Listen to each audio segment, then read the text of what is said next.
వాళ్ళ విధానాలు ఉంటాయి, వాళ్ళ ఆలోచనలు ఉంటాయి, వాళ్ళ అడ్జస్ట్మెంట్లు ఉంటాయి. టైంలీ వాళ్ళు అనధికంగా మాట్లాడుకున్న వాళ్ళకుంటే మాకు సంబంధం లేదు. మా నైతికత, మా మాట నాకు ఎవరితోనే లేదు, ఒంటరిగా మేము పోటీ చేస్తాం రాబోయేలో. అది మా తరపు మాట.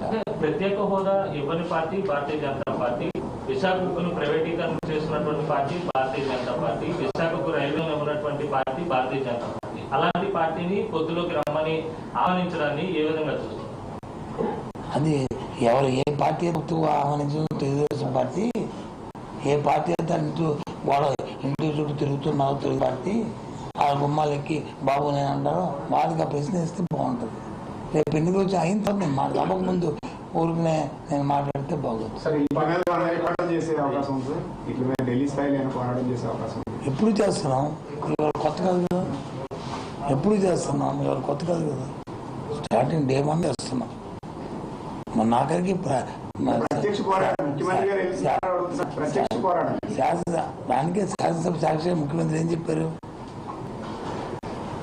ఒక మాట చెప్పారు, జ్ఞాపకం ఉందా? నా దేశంలో మన మీద ఆధారపడిన ప్రభుత్వం వస్తే కానీ ఇలాంటి వాటికి రాష్ట్రం పరిష్కారాలు రావు. మోడీ గారిని జగన్ గారు బీజేపీ ముఖ్యమంత్రులు కావాలని సార్లు కూడా కలుస్తున్నారు. హోదా రాలేదు, అసెంబ్లీలోనే ప్రకటించారు హోదా ఏమన్నారని జగన్మోహన్ రెడ్డి గారు. నాకు బీజేపీ ముఖ్యమంత్రి ఎన్నిసార్లు కలిశారో, ఈయన ఎక్కువసార్లు కలిశారు, నాకు లెక్కలు తెలియదు. కానీ ఆ లెక్కలు నా దగ్గర లేవు. కానీ ఏంటి కానీ ఒకటి మాత్రం చెప్పగలను, ఈ ఫెడరల్ వ్యవస్థలోనూ రాష్ట్ర కేంద్ర సంబంధాలు కొనసాగించుకో అవసరం ఉన్నది. రాష్ట్రానికి సంబంధించిన అంశాల్లో మనం బయట కొన్ని అంశాలకి కేంద్రంతో అవసరం. కేంద్రంలో ఏ ప్రభుత్వం ఉన్నాయండి, అది అవసరం. రేపు కాదు, రేపు కూడా అంతే. కేంద్రంలో ఏ ప్రభుత్వం వచ్చినా దాంతో సంబంధాలు పెట్టుకొని రాష్ట్రానికి సంబంధించిన సమస్య ఏమైనా అవసరాలు తీసుకోవడం అనేది ఆ ప్రభుత్వానికి కావాలి. ఎందుకంటే అల్టిమేట్గా ఇద్దరు వ్యక్తుల మధ్య కాదు, రెండు వ్యవస్థల మధ్య, కేంద్రం రాష్ట్రంలో 5 కోట్ల మంది తాలూకా సంక్షేమం మనకు అవసరం, వాళ్ళ తాలూకా వికాసం మనకు అవసరం. దాని గురించి ఆలోచన చేస్తాం తప్ప వ్యక్తిగతంగా నాకు పడలేదు అనుకుంటే అది కరెక్ట్ కాదు.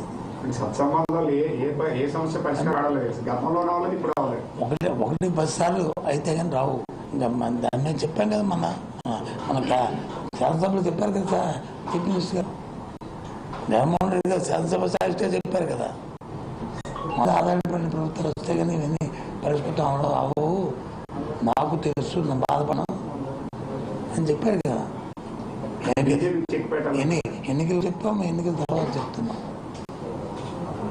సార్, ఈ 6,100 పోస్టులు 25,000 దాకా ఖాళీలు ఉన్నా కూడా ఈ కేవలం 6,100 మాత్రమే రిక్రూట్మెంట్ చేస్తున్నారు. వాళ్ళు నష్టపోతున్నారు, నిరుద్యోగులు ఆందోళన కూడా సిద్ధం అవుతున్నారు. ఏం చెప్పారు? ఒకటికి 10 సార్లు చెప్పాను, ఈ ప్రశ్న ఆన్సర్. హైదరాబాద్లో చెప్పాను, ఎక్కడ చెప్పాను, మా పార్టీ హౌస్ ప్రెస్ మీట్లో చెప్పాను, వైజాగ్లో విజయవాడ ప్రెస్ మీట్లో చెప్పాను. ఎక్కడైనా ఏ ప్రెస్ మీట్ అడిగి చెప్తే వస్తాను. శాసనసభ చెప్పాను, శాసనమండలిలో చెప్పాను. ఏదైతే 25,000 పోస్టులని పార్లమెంట్లో చెప్పారు, అది వాస్తవం కాదు. మా ప్రభుత్వం వచ్చిన తర్వాత మా 240 పోస్టులను వచ్చి నింపాము. ఇప్పుడు ఇంకొక 6,000 100 పోస్టులు వచ్చి ఇప్పుడు నింపుతున్నాము. దీంతో రేపు అకాడమిక్ ఇయర్ ప్రారంభమైన నాటికి, జూన్లో స్కూల్స్ ఓపెన్ అయిన నాటికి 0 వేకెన్సీ ఉంటుంది. ఆ రోజుకి వీడి తాలూకా జాయినింగ్ కార్డ్స్ ఇస్తాము. అయిన తర్వాత ప్రతి సంవత్సరం కూడా ఎక్కడా కూడా ఖాళీ ఉండకుండా ఏ సంవత్సరమే రిక్రూట్మెంట్ జరిగే ఏర్పాట్లకి మా విధానం చెప్పాను. ఇంకా అందుకని నేను చెప్తాను, 6,100 పోస్టులు ఏ జిల్లాలో ఎన్ని ఉన్నాయో అన్నీ కూడా ప్రకటించాము. టెట్ విషయం అంటారా, గత సంవత్సరం కింద టెట్ చేసాం, ఇప్పుడు మళ్ళీ టెట్ పెట్టాము.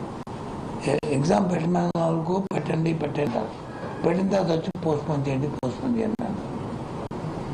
ఎక్కడ రోజు కోచింగ్ సెంటర్కి వెళ్తున్నాము, మేము డబ్బులు కట్టుకుంటాము, వచ్చి డబ్బులు ఖర్చు అవుతున్నాయి మాకు అని బాధపడుతున్నారు కదా. ఆ బాధలు మరి కోచింగ్ సెంటర్కి వెళ్ళాలి, మరి టైం ఎందుకు నాకు అర్థం అవ్వట్లేదు.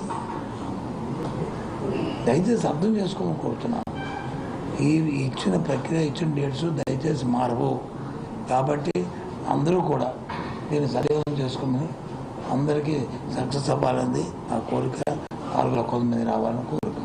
ఇంకా దాని గురించి ఆలోచన చేయొద్దని నేను రిక్వెస్ట్ చేస్తున్నాను. మంత్రి గారు, బీజేపీ కొన్ని అంశాలు మద్దతు ఇస్తున్నట్లు జగన్ గారు ప్రకటించారు. కొన్ని అంశాలు అసలు అంశాలు ఏమైనా ఉన్నాయంటే బీజేపీతో కొన్ని అంశాలు అని చెప్పారు.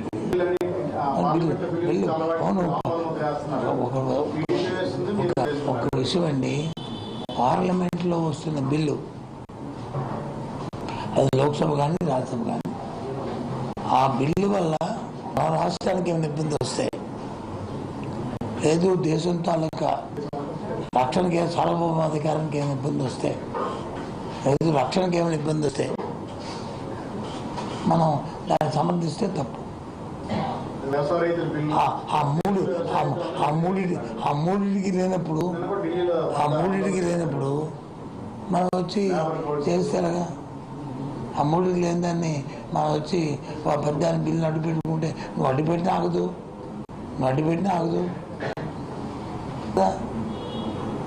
వయసు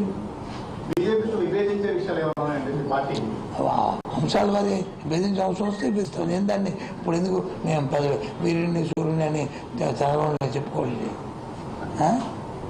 నేను సంగతి ఏం చేస్తాను, నేను హైదరాబాద్లో రాణి నేను చెప్పాలని అది కాదు కదా. చెప్పు, ఇంకేం చెప్పు.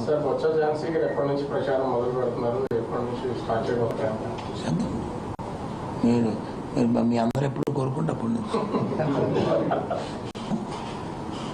మీ అందరూ ఎప్పుడు చెప్తే అప్పుడు నుంచి.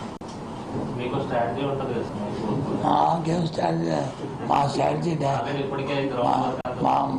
స్ట్రాటజీ ఓన్లీ కమ్యూనికేషన్ లేకుండా చూసుకోవడం మా స్ట్రాటజీ. ఫస్ట్ నుంచి కూడా పొలిటికల్గా ఆ పాలిటిక్స్గా మా తాలూకా మెయిన్ మాకున్న ఆలోచన ఏంటంటే